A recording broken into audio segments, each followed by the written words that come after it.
I'm like, yo, so like here, I got a real question for you. And I told him what I do. And I said, my real question is, as a federal government, small businesses are closing. And I go on this like minute and a half rant.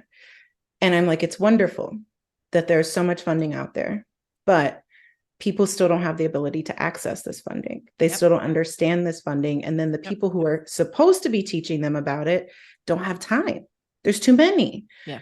So, how do I, as a small business owner, encourage a company to let me in their doors, air their dirty laundry, and then give them solutions to their problems? And so the response from the administrator was, I think we might need disruptive consulting in the federal government. And I was like, what? Now, before I could actually respond, Mark Cuban goes, did you just offer her a job?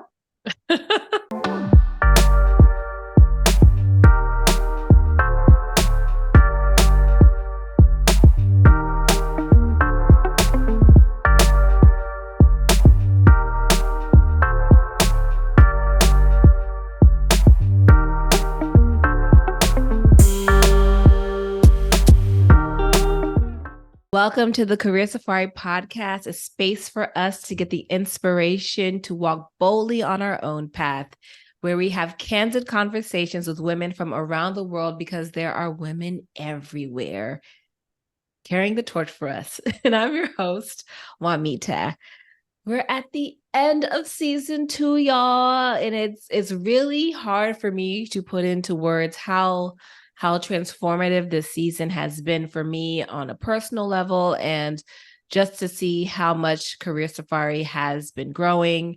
You have an idea, you put it out there to the world if you're brave enough and resilient enough to, and then you kind of just wait and see what happens next. And season 2 has really changed the game on what Career Safari can be. And I have you all to thank. So thank you for listening. Thank you for sharing. While this is the end of this season, we will be back in a few months. I already have amazing torchbearers lined up for you all. So this is no means like me going away or Career Safari going away for a year. We're going to be back. They're already lined up. I just need a minute to get some work done. And also, this is not a quiet season for Career Safari. I've actually been on a roadshow talking to different podcasts and online magazines about Career Safari. So shout out to Authority Magazine, the Enterprise Podcast Network. I just finished a really fun interview with women road warriors, and we just had a great chat about like women in their careers. So all that to say, if you're not following us on Instagram or LinkedIn or subscribe to our newsletter, please do. And you can come and keep track of all of the fun that is happening in this off season. So thank you for this season. There's still a lot happening, and I can't wait for you to be a part of how Career Safari continues to grow. Now, on to this episode. This episode is going to be a little bit different than our previous ones because we're here to celebrate a dynamic woman and also talk about a virtual community that we're building. So let's get into it. This month's torchbearer, she has so much passion to transform the world. And I already asked her to bring it, like bring all that passion to this interview because I really want you to get to know her. She started her career in the healthcare field. She was an EMT. She has worked in healthcare technology. And now she is currently committed to creating inclusive communities for professionals and business owners. She calls herself an ideation and strategy mad genius. And I'm going to say, I have to agree with her. And after this interview, you'll understand why, because she is a beast. And I say that in the best possible way. By way of Ohio, this month's torchbearer, and I'm happy to announce our new partnership, is Natalie Poindexter. Natalie, girl, are you ready for this? I'm ready. Let's get it on. Let's do get it. it on. Yeah. Now let's start with the beast, the Natalie, the beast that I've gotten to know, the beast, whatever you want to call it. And I'm from the East Coast, so when we say beast, it means like a great thing. Mm-hmm. So let's talk about this whole ideation strategy mad genius headline. Like it's spot on. And when did you know you had this talent? COVID. So COVID was happening. I started working here for the local government, and 3 days in, I get this promotion to develop a team. And that wasn't my plan. I was 3 quarters in for grad school and going to school full time. And I thought I'm just going to get this easy part, like slow pace, not a wild gig. I'm going to do a little data entry. I'm going to have my books playing, I'm going to get some homework done. And like day 3, they were like, so you fix problems, right? I was like, maybe, and then that was the thing. I went from problem to solution. And it was like, we don't really know how to develop this. And we just know we need to fill these areas of expertise or guidelines or whatever it was that was coming from up above. And I found out like I got really good at it. And I really enjoyed it. And so turning that on for other people, whether it's a small business owner or a large corporation, I just had a lot of fun doing it. And it's a little insane, but welcome. And it's what happens in my brain where I'm like, I hear there's this problem happening. And I'm like, oh, if my ADHD brain is like, solution found, like, say it out loud, Natalie. And that doesn't always go over well, but But wait, it doesn't go over well with whom? Within yourself or with other people? With other people, because they're like, you should have ran that by us first, or those types. Yeah, like, you should have told me that idea so that then I can go take it. And I'm like, well, no. But that's why I don't work in corporate anymore. There's the whole piece of it. But yeah, I think the moment I really realized it was I met someone. We were talking about digital something or other, and I don't really know enough about it, but I know enough of the language. And about 2 hours in, he's like, you know what? I think you're like a human AI. Wow. And right. And I was just like, I don't want you to think I'm a robot, but I do process information very quickly. Right. So it was just like, I'm hearing it from different people and then embracing it. Now I'm going to go back to where I think this started. So you were in the middle of grad school and they asked you to take on a team and a very complicated project. Did I hear you correctly? Yes. So I was actively pursuing my MPH and working on the COVID response team for Austin. And as a member of the response team, I was asked to learn a new skill from the epidemiology world, which was not my world, develop like a process to support about 50 case investigators, and then train up at least 4 people to join my team doing that virtual management plus like a quality assurance aspect of things. And you did it? Oh yeah, in like 3 days. And did you graduate? Oh yeah, finished school. Finished school eventually. There were some tears involved. So school was done, graduated 2021 in May. Left working COVID that November. Went into healthcare technology, realized I can't fix the healthcare system as a singular human, and ran into like, you know what, I'm going to just do this business thing that I've been quietly doing all this time. And you're doing it. And you did that. And I'm sure if you want to go back and do what you were doing before, you would do that again and do it well. Thank you. Yeah, so, I miss it. Yeah. You miss it? Sometimes. I miss more or less the gargantuan size problems where you are on this. I used to be an EMT, right? So like the thrill of a very tight deadline with big deliverables. I miss that. Yeah. So you did actually, like I mentioned, and you mentioned as well, you starting off in the healthcare space, like you mentioned, you ran a health and wellness department, you were an EMT. And I know previously you mentioned to me part of your motivation was to create a better hospital experience for Black and Brown people. So when you think back to that time, as you're like still thinking about and reflecting on it now, how has doing all that work, how has that impacted you now?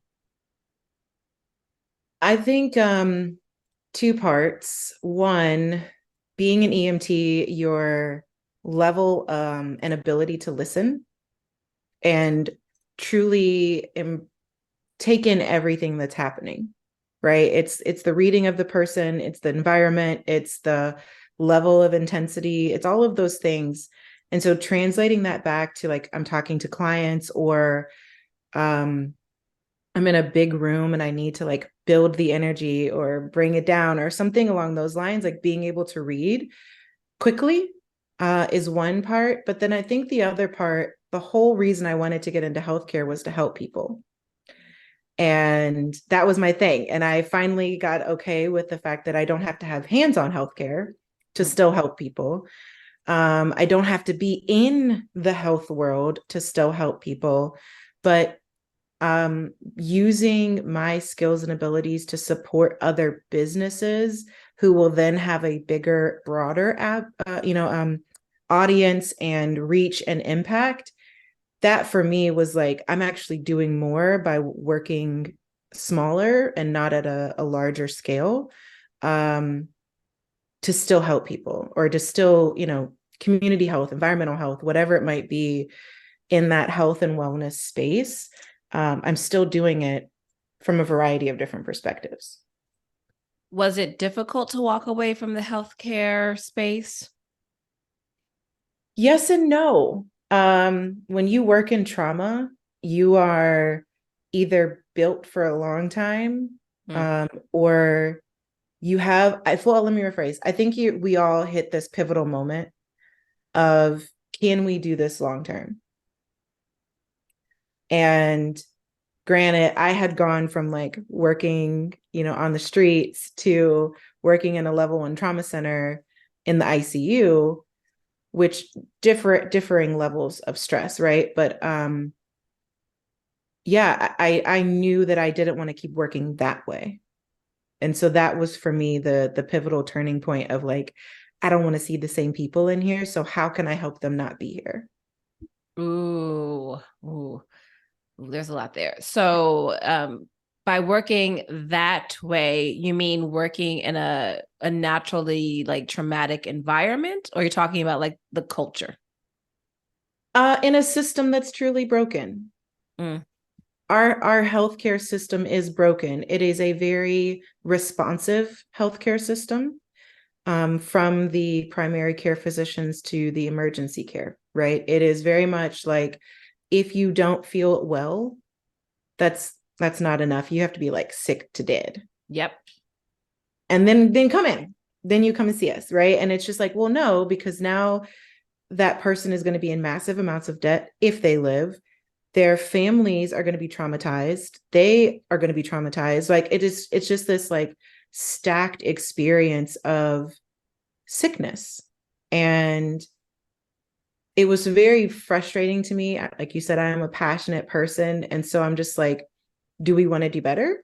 And if so, like, here's some options. And if not, I'm good. Like, I don't want to be a part of the problem when I could go somewhere else and be potentially the solution, if not a part of the solution.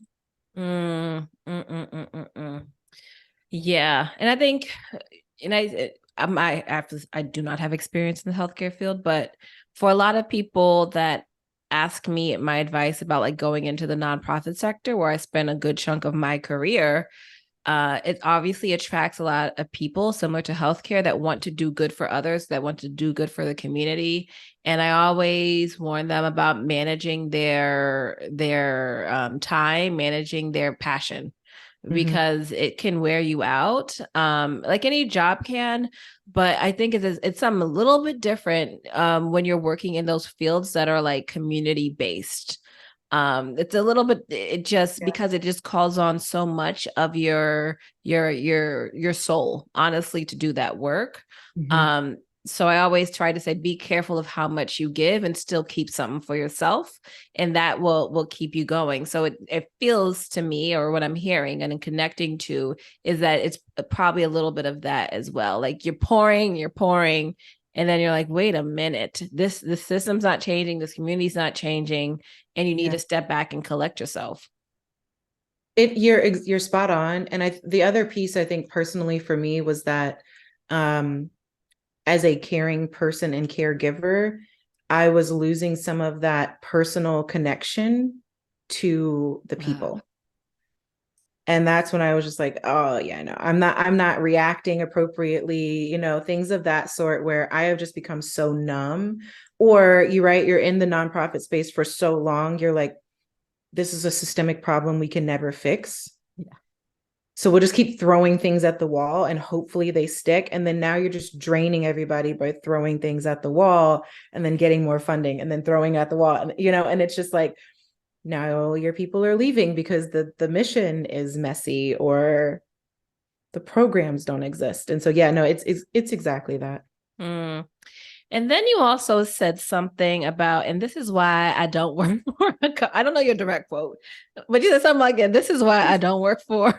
Not in corporate anymore. A corporate anymore. Thank you. What does that mean, Natalie? What does that mean?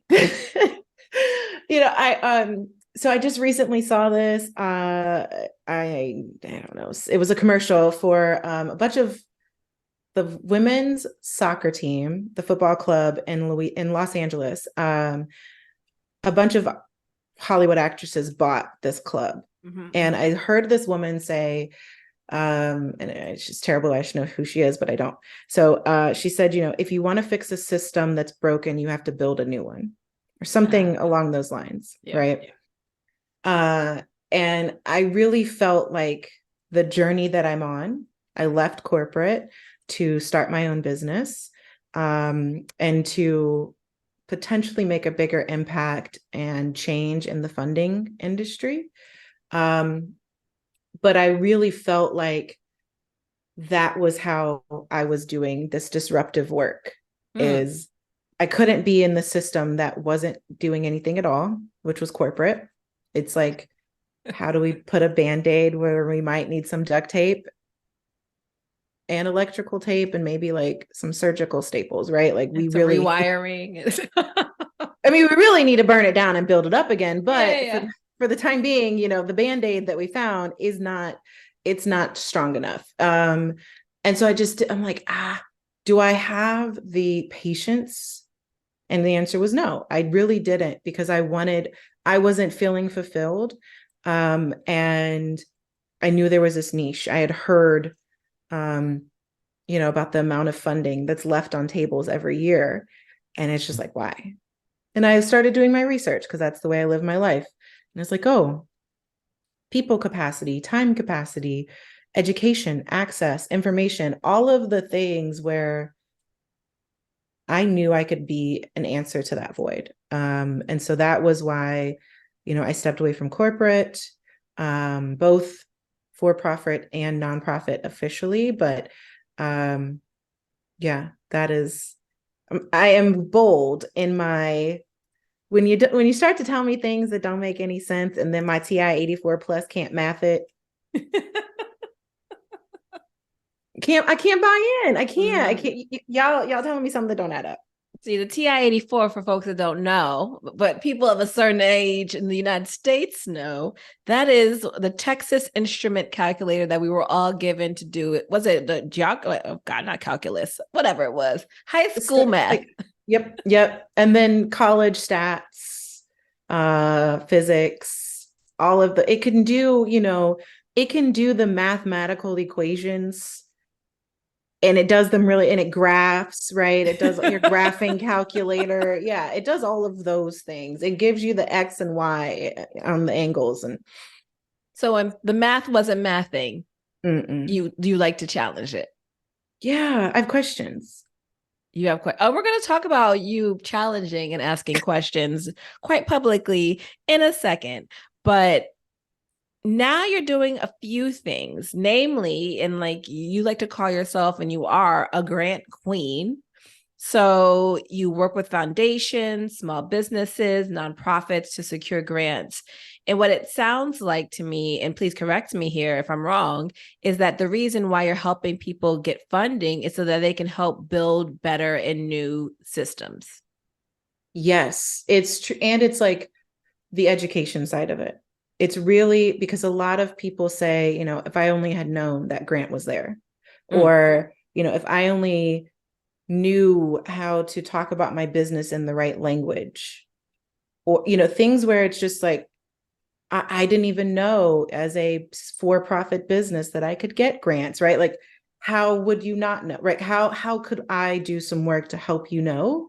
And so it's a lot of demystifying the idea of grant funding and grant access, but it's also, shame on them for doing it, calling out the people who are on social media who say like, grants are for everyone. Come and get this list today. And it makes me think of those new strange videos of women doing like, that's yummy, smash, whatever it's like The TikTok thing? yeah. Yeah, okay, I'm not on it. I'm okay. So it's I don't know. It just like made me think as I did that reaction, like, oh yeah, it makes me think of these strange videos. Um, That's my bad for not. I listen, Career Safari does have a TikTok page if you want to follow it, but I haven't used it yet. It's very TikTok is very interesting. There are times where I scroll up and I'm like, what am I doing? What are we doing here? But on TikTok, there are just like, lists. People are like, oh, I need this list. And it's like, yeah, but are you even registered on sam.gov to go get the money? Because if not, all of this is federal funding and you don't qualify. So you're saying there it's like a Trojan horse situation. Like people say you have all this access to funding, and while they do, they're being very what's the word? Deceit? Scammy. Scammy? Oh. You I told was me trying to to be bring it. polite. I mean, I don't. Scam it. It's scam likely. It's giving, don't put your credit card number in. All right. So I know a lot of people, like you said, though, the reason why they're doing it, a lot of people are fascinated and also terrified of doing grant work. Like they want the money, they hear that you can have access to things. So they're fascinated and do probably talk to some very dubious people or scammy people, as you say, that are trying to show them how to do it, or they're just completely scared. Like somebody like me, like that whole world of grants just like intimidates the living life out of me. So what do you wish people knew about the grant world? It's available. That's the first part. And the other parts would be,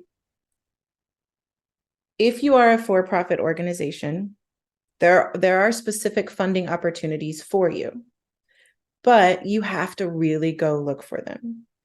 And I say that because it's all about how you are registered for your business and things like that. So like that's the other piece behind it. Like, what type of business are you? What are you trying to do with this money? Because it's no different than investors. If you've written for an investor, or you've written a pitch deck, or you've written anything to tell someone that they should be giving you money, you've written a grant. It's just, one is you have to pay the money back. The other is you don't have to pay the money back, but you have to now think about, will you be eligible for another grant if you don't use it right? And that, I think, for the people who are uncertain how to access grants or what to get from there, right? It's a little bit more of an in-depth process when you're thinking about grant funding, because you don't pay it back. That you're not on the hook for it, right? So your funder has to believe in what you're doing, and that's where you don't forget to sell your impact.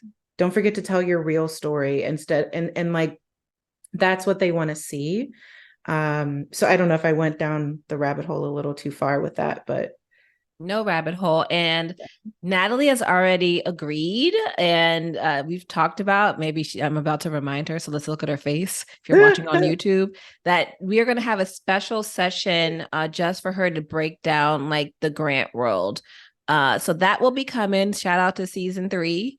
And so that's coming. So if you're interested in learning more about like Natalie, I'm gonna pause in the middle of this because I think some people are probably like, I want to know more about grants. How do they work with you if they are interested in securing grants? Yeah, so I have quite a few free resources already available on my website. And then really it's about what is it that you need? Do you need an actual grant writer? Do you need someone to support you in finding grants? Do you need to the whole thing, right? Do you need just general education? So there are a variety of different ways where I have grant writing workshops. There are templates that can be used. We can have ideation sessions together where I actually listen to what you do and be like, in my best guess and my subject matter expertise-ness, yes, no, maybe so, kind of, sort of. And then also just like helping you think outside of the box on how to access those grants. Is it collaborating with other for-profit organizations, nonprofit organizations? So ideation, access, and education. And then truly like, if you're like, nope, I know exactly what I need to do. I've got it all written down. I'm ready to go find the funding. I also support in writing. Okay, so you heard it. I'll definitely put the link to Natalie's website on her Career Safari page. We have more to talk about with her, but I know I want to just put a pause there and a shout out because I know a lot of people, a lot of entrepreneurs and emerging entrepreneurs want to access grant funding. So I wanted them to know how to talk to you. Well, here you are now. You have your own consultancy. We didn't even talk about this. So you're from Ohio and then you moved to Austin. Mm-hmm. And now, from what I am detecting, and this should be no surprise, you are making a name for yourself as a disruptor of sorts in Austin. So, Yes. can we talk about the Mark Cuban moment? Yeah, absolutely. So, Well, let's start with who Mark Cuban is. right. So Yes. he's, Shark Tank, owns the Dallas Mavericks, Mm-hmm. multifaceted business owner, but he's also the spokesperson now for Zen Business, which is how I ended up being on stage with him. Okay. And what happened when you were on stage? How did that happen? And then what happened? Yeah, so Zen Business is who I filed my LLC through. And they sent out this notice saying, hey, we're going to be in Austin for South by Southwest, which is a very large tech, music, education, international festival conference thing that happens here in Austin every year. And they're saying, hey, we need people that are business owners to be on stage or ask a question. No, initially it was to ask a question and, part of the Q&A. And so I was like, I'll probably never get picked for this, but I'll fill out this little form. And like a couple of weeks later, I get an email saying, hey, we'd love to talk to you and interview you for this. I end up getting interviewed and they were like, we love it. Yes, please. And thank you. What question would you want to ask our panelist? And Mark Cuban and then the SBA administrator, Isabel Guzman, was also there. And they were like, what would you ask them? And so I was just like, okay. I mean, Mark Cuban's great. He gave me some fantastic advice, which I continuously say every time I bring up this story. He will be getting a contact from me shortly thereafter in the very, very near future. So, but then the other side is like, I had a question for the administrator, not for Mark Cuban, because that's not really where I'm at in my life or with my company. And they were like, oh, great. Nobody wants to really question the federal government. Me, I Except do. you. Me. Hi, me, I'm the one.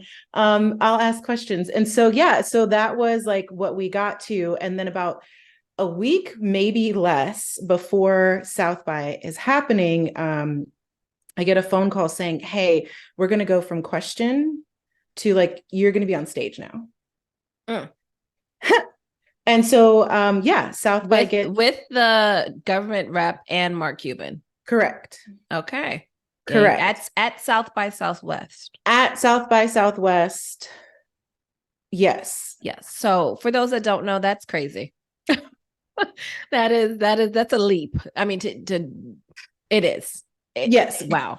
Going from question in the crowd to caught on camera moment to have like the microphone and talk in, I had my 5 minutes of fame, I guess is the best way to say it. It was transformative. I mean, we got to sit on stage with like people who, I don't know if we would have ever had a chance to meet them. That's the first part. And then the second part was even just being able to ask questions, and then like our real questions, because it was more of a conversation than just like one and done. Yeah.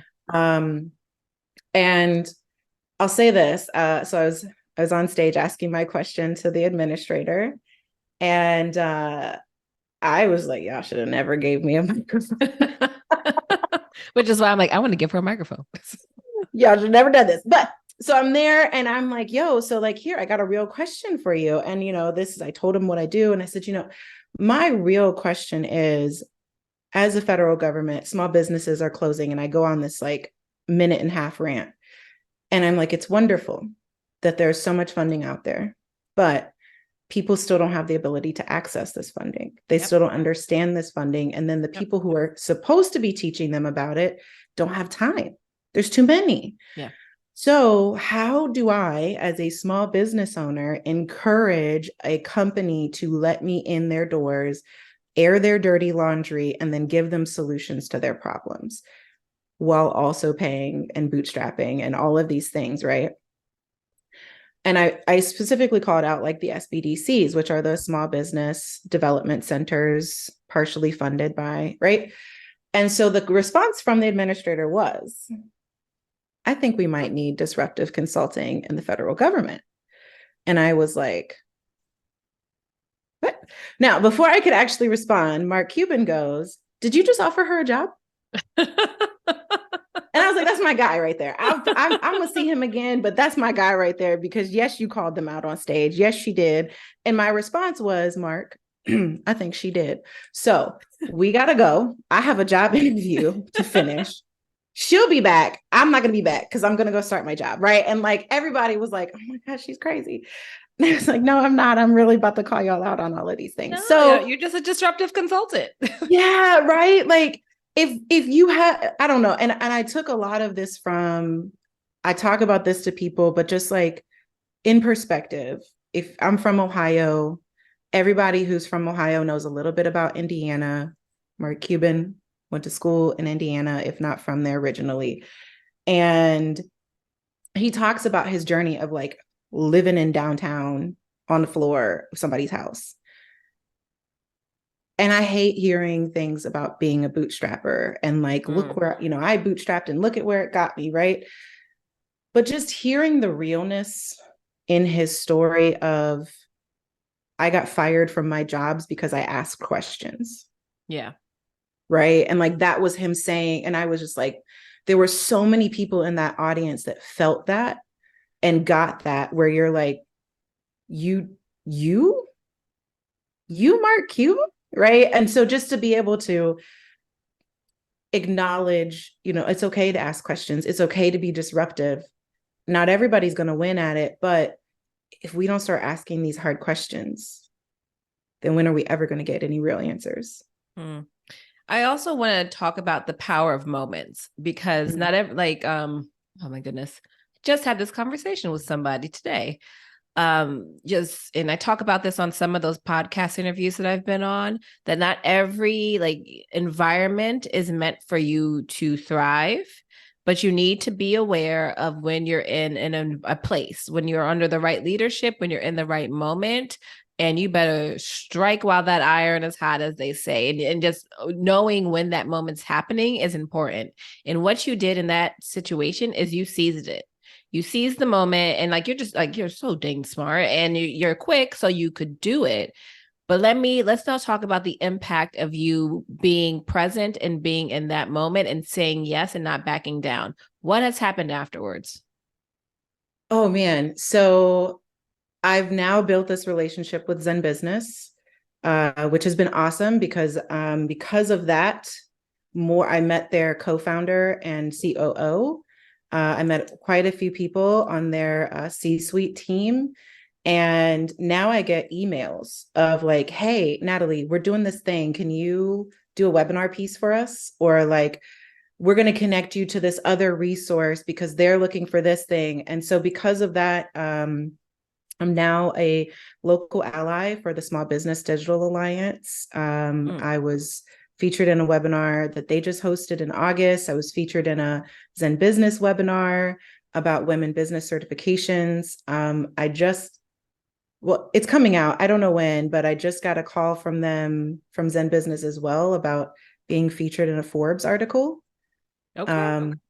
So it's a lot of the like connectivity from them, but I think it's also created interest Buzz. into just like, as a women-owned business, I didn't even know there was a certification. You talk about that, right? Or like, as a minority business, I can get those things. Why do I need them? And so it's just started to get people curious.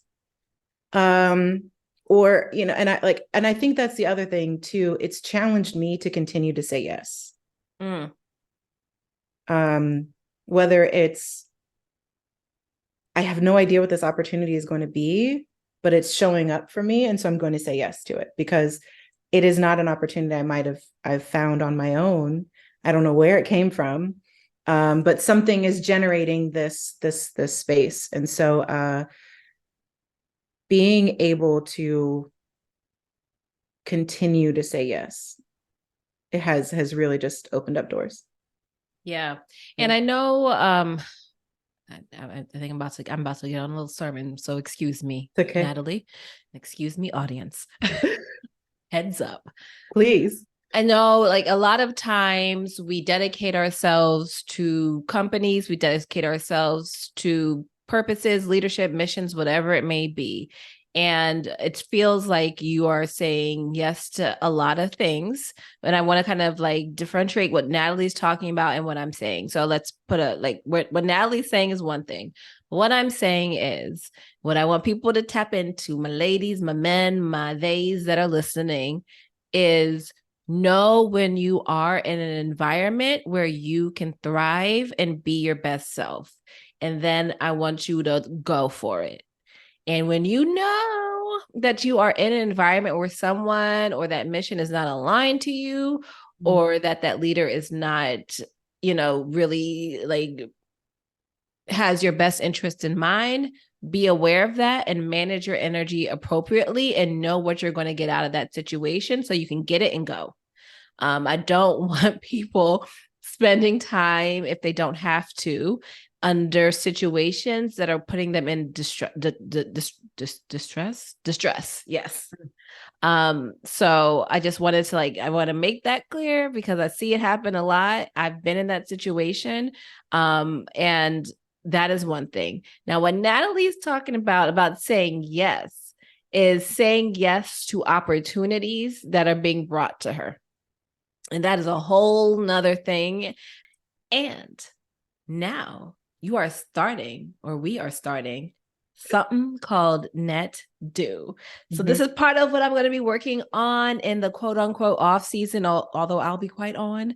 So let me just set the scene a little bit. One of my dreams for Career Safari has been to have an active virtual community where someone can find like-minded people to help them thrive in their careers. I don't want it to just be like you connecting with me or you connecting with the torchbearer, which are all things that, feel free to connect with me or the torchbearers. But this platform has listeners and people who I have met virtually. And I know that they are looking for mentors. They're looking for accountability partners. They're looking to learn from one another. And I've been really praying and hoping that I can find a network and someone to partner with to make that dream happen. And when I got introduced to Natalie, I had no idea she was building NetDo. And as she was talking about it, I was like, wait a minute. Can Career Safari get on that? I've been wanting to do it a certain way, and there's obviously others who are doing versions of it. but it's how Natalie has envisioned it that really gave me chills and made me excited to be one of her founding partners in it. So, when you mentioned you were starting to do, I just was like, in the purpose of it, I was like, can I be a part of it? Can I bring Career Safari along to help it grow? And you said yes. So I want to say thank you for that. So now let's just explain, like, what is NetDo? Yeah, so NetDo is a virtual community that the tagline is it is an exclusive virtual community for the typically excluded. And Sorry. you can hold on to that and cherish that moment. And I will just say it is a space and place that inclusivity and equity are the driving factors behind all of it. No one has to explain who they are, where they hailed from, how they got there, or anything of that sort.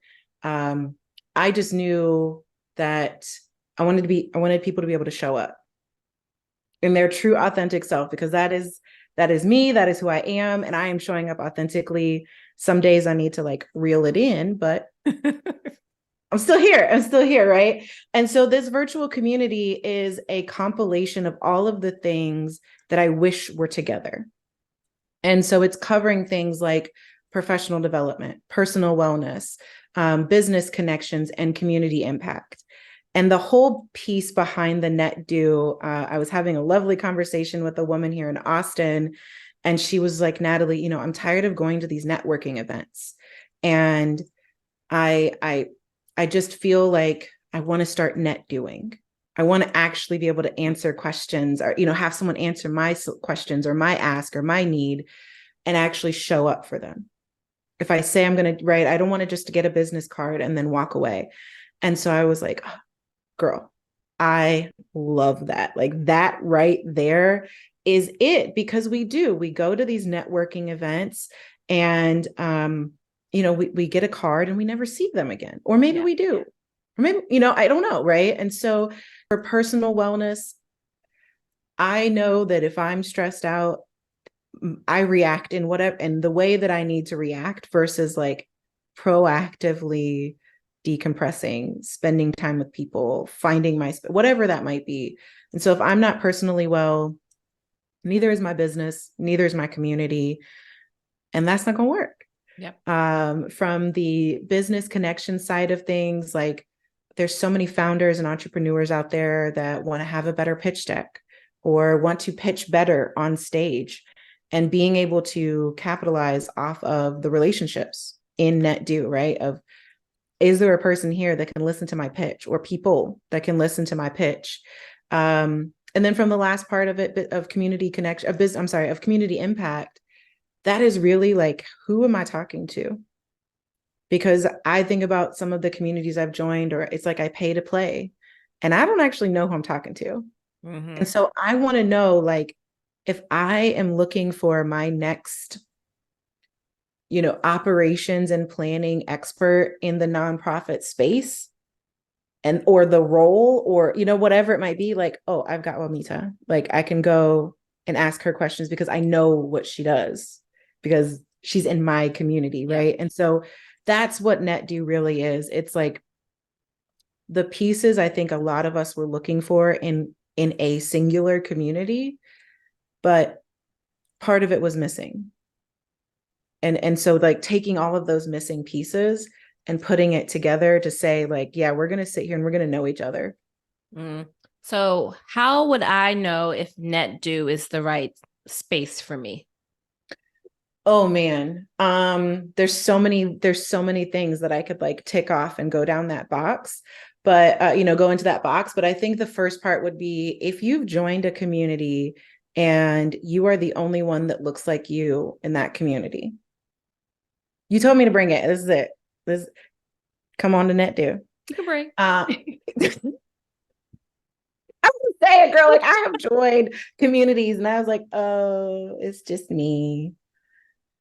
Okay, well, maybe somebody else will come along, right? Like, so if you're looking for that, if you are a professional who wants to just meet some heavy hitters, like there are just people with connections and relationships That's one thing. If you are an entrepreneur and you're looking at this, and this is something I had to reflect on personally, was that my friend network was all corporate folks. Mm.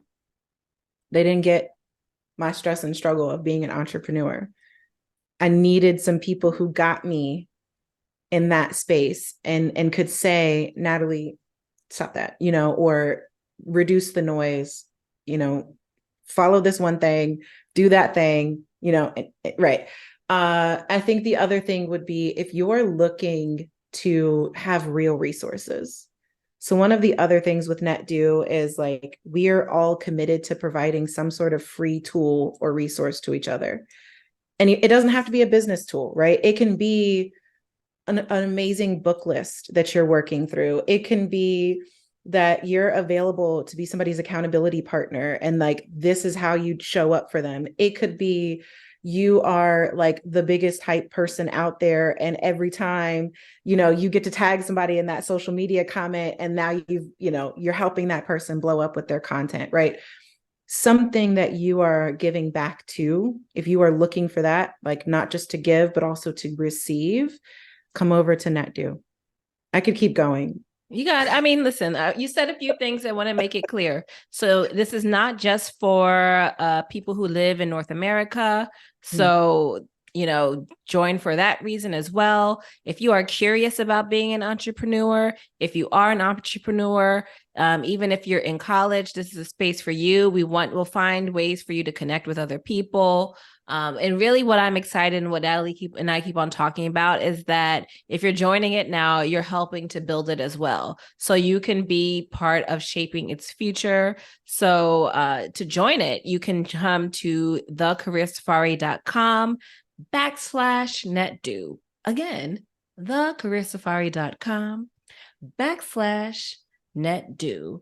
And once they join, I want to talk about what's happening in the sessions, in our monthly sessions. Yeah. So once you join for the back half of 2023, so the Q4, it's going to be true like net doing, community building, meeting each other, having real conversations. It'll be twice each month, or hopefully I can schedule in more if possible. We'll see how the interest is going. If there seems to be a lot of interest, we'll schedule more. Yeah. And so really it's getting in and doing a real check-in with each other. One, it's meeting each other, finding out a little bit about what you all do. But then in some of the listening sessions, what I heard truly was like, I just need to find my people. Mm-hmm. I need to find my people, and I need the space that's there to allow me. And that person is the community member, and saying like, I need to vent about my personal life, my professional life, my business life, my whatever life, right? But then like circling that back in, because we're not just there to like complain, right? It's like, okay, and now how do we support you? Yeah. How do we show up for you? And so that's the dynamic of each one of these sessions. So join us if you come again to thecareersafari.com/netdo. Join us and you'll get the email that tells you when all those sessions are happening. You can jump in at any time, but if you feel like from what Natalie said, this is a space for you, then please join. This is not for women exclusively. So I just want to be clear about that, because there are valuable connections to be made with other genders. So I appreciate you. And if there's a point in time, maybe we will like bifurcate a little bit and have a female only section. But for now, it's for everyone. I'm so happy and so excited to bring this to you. And Natalie, again, thank you for being the type of partner that I can work with. I know I've talked about in previous episodes about you can't grow without partnership. And this is one example of how I hope Career Safari can grow through an amazing partnership with Natalie. So as we're coming to the end of our Career Safari, oh no, season 2, you're coming to an end. What am I going to do without y'all? But as we're coming to the end of this interview and this time with Natalie, do you have any final piece of advice for people out there in the world that are interested in you, interested in doing what you're doing? Oh boy, a final piece of advice. I would say find the thing that makes you excited and go do it. And if you're not sure what that is and you need someone to be a sounding board to figure out what that is, come find me. That is my piece of advice. And that is our torchbearer for the month, Natalie Poindexter. You mentioned how people can get in touch with you. How can people get in touch with you? Sure. Instagram, anything, Natalie.Poindexter is my Instagram, Facebook, TikTok. If we're on Twitter, it is the_in Poindexter. Natalie.Poindexter was taken. But yeah, any social media, check me out, look me up, connect with Juanita, and then connect with me. That's And the you know other this way. won't be the last time you hear from Natalie. This partnership is going to keep going and going strong. So thank you all deeply, deeply, deeply. I will not cry, but know that I will probably cry once I hang up. Thank you all for making this season amazing. Oh no, I'm getting emotional. Come keep tabs on what we're doing this off season by joining our Torchbearer community. I am, because there's okay. I'm getting emotional because there's so much happening with Career Safari. It's going like I really, really am thankful. But come join our Torchbearer community at www.thecareersafari.com. Follow us on social media. Watch us on YouTube. Until then, continue to pass the torch and come join us on NetDo. Bye, everybody. Bye. Thank you.